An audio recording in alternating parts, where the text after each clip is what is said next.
gives us today through the readings is straightforward. Do not judge others for their sins.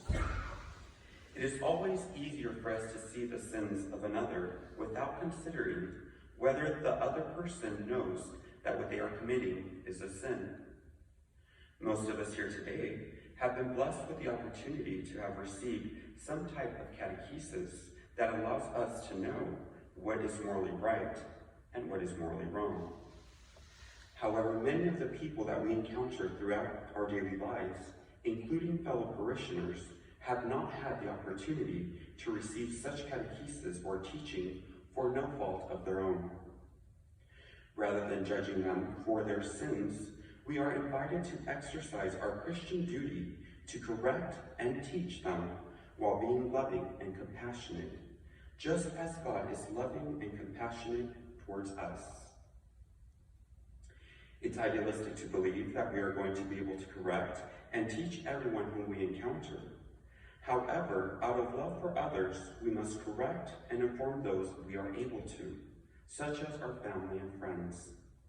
Not in an arrogant or prideful fashion like the Pharisees, but rather by being gentle, compassionate, loving, and patient. We must always keep in mind that we too are sinners and are capable of committing any kind of sin. Perhaps even those sins that we would never think we would be capable of committing. We would not want others to judge us, or worse, to completely alienate us for any of our sins. For that one time that we may have done something that we wish we would have never done. That one time where we were filled with shame, embarrassment, self-judgment, and even self-disgust. I think it is safe to say that we have all been in that situation at one point or another in our lives. In the time of harsh self-judgment, the last thing needed is the harsh judgment of another. What is needed instead is the loving presence of someone able to see God's important and precious, yet fragile creation.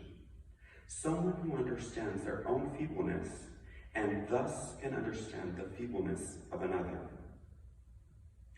It begins within each one of us. Once we understand our own weakness, we will be able to understand the weakness of the human race.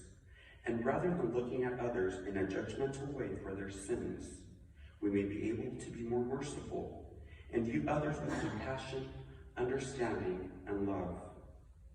The same way that God sees each one of us at every moment of every day, no matter what we have done or have not